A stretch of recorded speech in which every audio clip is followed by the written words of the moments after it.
Friend नमस्कार जय जगन्नाथ आपण मानक स्वागत जनाऊँगी मु प्रशांत आपण मैंने देखुं लर्न विथ प्रशांत।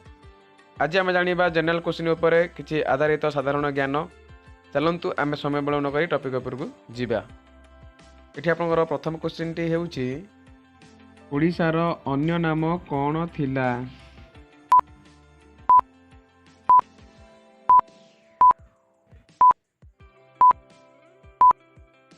यार सठिक उत्तरटी होउछि उत्कल जहाँकि ओडिशार अन्य नाम थिला। चलतु परवर्ती क्वेश्चन को जीवा। ओडिशार क्षेत्रफल केते।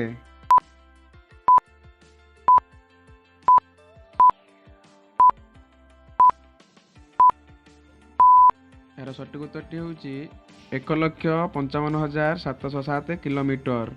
चलतु परवर्ती क्वेश्चन को जीवा। ओडिशार मोट केतोटी जिला अछि।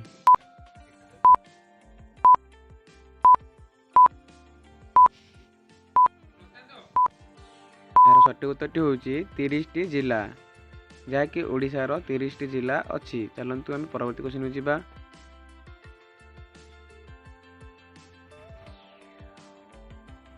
ओडिशार मोट डिवीजन केतोटी।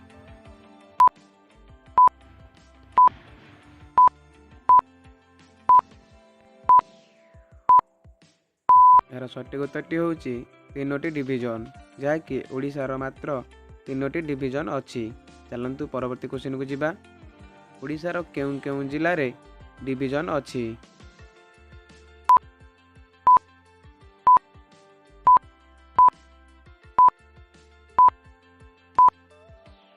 यार सठिक उत्तरटी होउछि कटक, संबलपुर, ब्रह्मपुर यही 3टी जिल्ला रे डिवीजन अछि।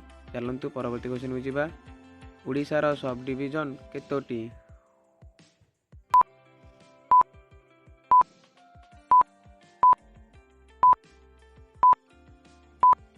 यार सठिक उत्तरटी होउछि 58टी सब डिवीजन अछि।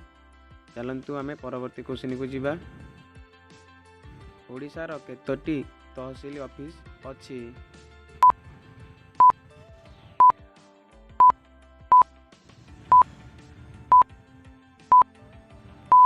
यार सठिक उत्तरटी होउछि 370टी तहसील ऑफिस ओडिशा रे अछि। चलतु आमे परवर्ती क्वेश्चन को जीवा। ओडिशार केतोटी ब्लॉक अछि।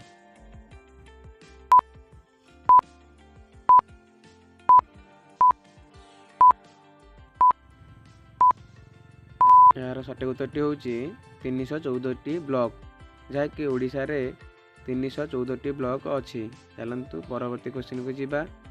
ओडिशार केतोटी ग्राम पंचायत अछि।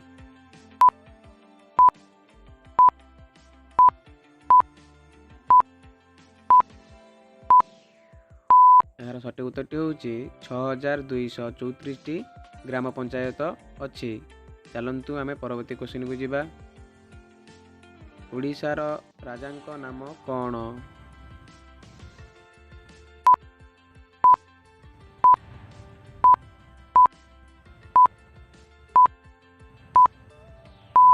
यार सठिक उत्तरटी होउछि गजपति महाराज दिव्यसिंह देव जे कि ओडिशार एबे महाराजा अछंती। चलतु आमे परवर्ती क्वेश्चन को जीवा। ओडिशार सबुठु बड़ जिला टी केउं जिला।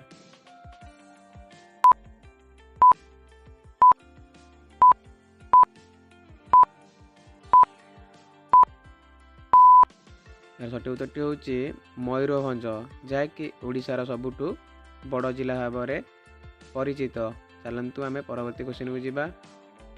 ओडिशार सबुठु छोट जिलाटी केउं जिला।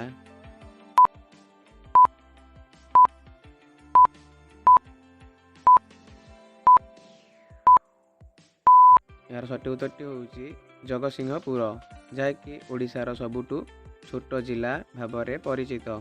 चलतु परवर्ती क्वेश्चन को जीवा। ओडिशार केउं जिल्ला रे सबुठु अधिक लोक बास करती।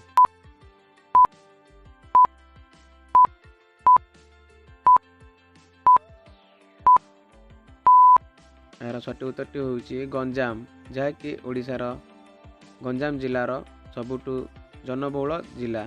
चलतु परवर्ती क्वेश्चन को जीवा। ଓଡ଼ିଶାର କେଉଁ ଜିଲ୍ଲାରେ ସବୁଠୁ କମ୍ ଲୋକ ବାସ କରନ୍ତି?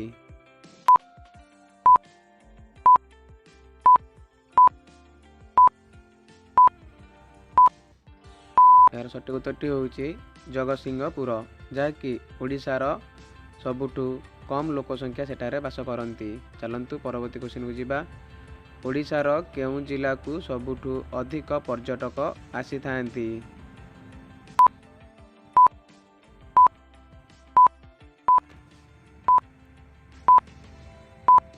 ଏହାର ସଠିକ୍ ଉତ୍ତରଟି ହେଉଛି ପୁରୀ ଜିଲ୍ଲା, ଯାହାକି ପ୍ରଭୁ ଜଗନ୍ନାଥଙ୍କ ଦର୍ଶନ ପାଇଁ ଏଠାକୁ ସବୁଠୁ ଅଧିକା ପର୍ଯ୍ୟଟନ ଆସିଥାନ୍ତି।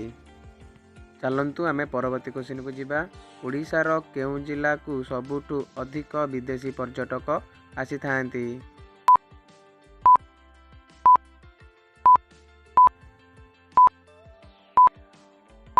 ଏହାର ସଠିକ୍ ଉତ୍ତରଟି ହେଉଛି ଖୋର୍ଦ୍ଧା ଜିଲ୍ଲା, ଯାହାକି ଭୁବନେଶ୍ୱର ସହରକୁ ସବୁଠୁ ଅଧିକ ବିଦେଶୀ ଆସିଥାନ୍ତି। ଚାଲନ୍ତୁ ପରବର୍ତ୍ତୀ କ୍ୱେଶ୍ଚିନ୍କୁ ଯିବା। ଓଡ଼ିଶାର ଲୋକ ସଂଖ୍ୟା କେତେ? ଆଉ ଥରେ କ୍ୱେଶ୍ଚିନ୍ ପଢ଼ି ରଖେ। ଓଡ଼ିଶାର ଲୋକ ସଂଖ୍ୟା କେତେ?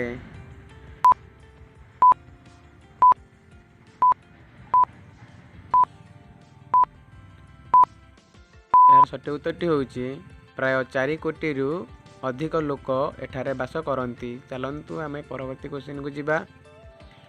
ଓଡ଼ିଶାର ସବୁଠୁ ଧନୀ ଜିଲ୍ଲାଟି କେଉଁ ଜିଲ୍ଲା?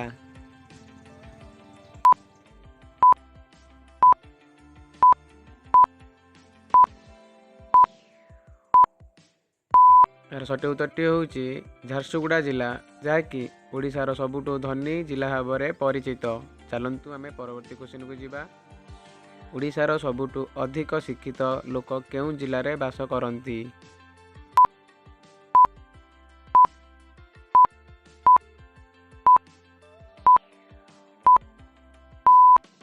ଏହାର ସଠିକ୍ ଉତ୍ତରଟି ହେଉଛି ଖୋର୍ଦ୍ଧା ଜିଲ୍ଲା, ଯାହାକି ଓଡ଼ିଶାର ସବୁଠୁ ଅଧିକ ଶିକ୍ଷିତ ଲୋକ ସେଠାରେ ବାସ କରନ୍ତି। ଚାଲନ୍ତୁ ଆମେ ପରବର୍ତ୍ତୀ କ୍ୱେଶ୍ଚିନ୍କୁ ଯିବା। ଓଡ଼ିଶାର ସବୁଠୁ ଛୋଟ ନଦୀ କେଉଁ ନଦୀ?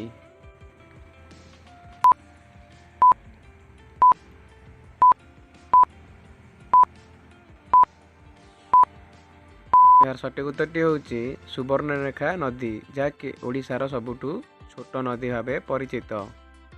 ଯଦି ଆପଣମାନଙ୍କୁ ଆମର ଏହି କ୍ୱେଶ୍ଚିନ୍ ଗୁଡ଼ିକ ଆପଣମାନଙ୍କୁ ଭଲ ଲାଗିଥାଏ, ତାହେଲେ ଆପଣମାନେ ଆମ ଚ୍ୟାନେଲକୁ ଲାଇକ୍, ସେୟାର, ସବସ୍କ୍ରାଇବ୍ ନିଶ୍ଚିତ କରନ୍ତୁ।